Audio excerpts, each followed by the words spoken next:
Ça fait quelques fois que cet aspect-là sort dans des coachings récemment, donc j'ai décidé d'en faire une vidéo. Peut-être que vous pourrez en bénéficier vous aussi. Sortir de sa tête. Des fois, on le souhaite pour nous-mêmes, des fois, on l'aimerait pour les autres, parfois, on nous le demande. Être dans sa tête, rester dans la mentalisation des choses, c'est épuisant. Ça nous empêche d'être complètement disponible à notre expérience là, globale de prestation et au plaisir qu'on pourrait même en tirer. Quand on travaille sur des enjeux techniques de notre répertoire, ça peut facilement être surchargeant au début du processus là, spécifique à chaque pièce ou à chaque chanson. On peut penser à je dois faire ceci ici si je veux avoir ce résultat-là. Je dois penser à tel élément si je veux être bien préparé pour telle note. Je veux mettre telle émotion ici, telle émotion là. Ça peut faire beaucoup tout en même temps, là.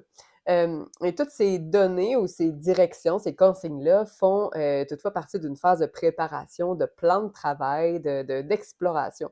Ce n'est idéalement pas là, ce qui nous habite lors d'une prestation, là, pendant qu'on est en train de la faire, quelle qu'elle soit d'ailleurs. Donc, tout ce qui concerne là, euh, le travail de texte, de musicalité, de direction artistique, de technique vocale appliquée est important et on veut le faire en amont pour ensuite pouvoir le dépasser ou plutôt créer une fusion pour que ça devienne une seule et même expérience qui soit à la fois physique, cognitive, affective, qui soit communicationnelle, sensée, claire, saine, qu'on puisse être dans le moment finalement. Trouver comment me faciliter l'atteinte d'une note précise ou comment rendre un passage plus fluide n'est pas suffisant. C'est bien, mais pas suffisant. Même si je le répète sans cesse parce que ça va te rester déconnecté du reste.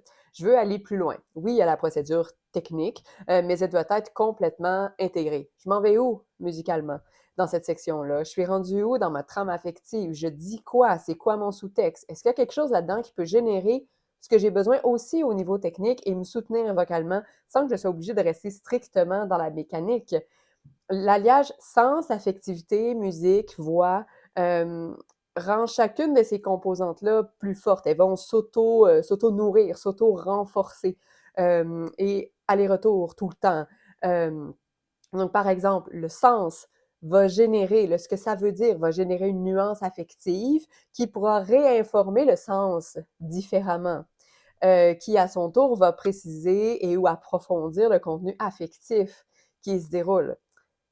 La structure rythmique et mélodique, elle viendra mettre en lumière, mettre l'emphase sur un mot du texte, par exemple, ce qui viendra colorer le sens différemment ou avec une intensité différente, qui viendra nous toucher affectivement différemment ou dans une intensité différente, ce qui viendra souligner le passage musical de façon plus nuancée, plus riche, qui à son tour va influencer nos choix vocaux, le timbre, les inflexions, les nuances ça va guider, je vais me sentir différemment en faisant ça, donc ça va guider notre affectivité qui va éclairer le sens du texte avec une nouvelle lumière, ce qui viendra mettre en lumière justement l'aspect musical avec plus de finesse.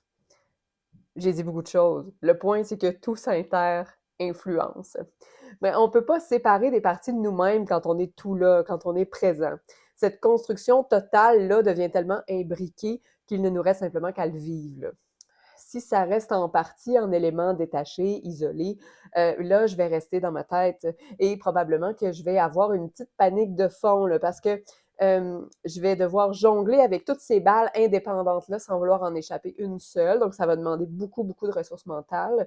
Euh, ou alors parce que je vais en échapper et là, je vais me sentir en perte de contrôle pour ce qui suit ensuite.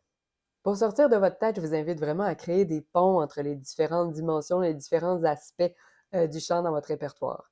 Ça ne suffit pas ça ne suffit pas très souvent de solutionner un défi.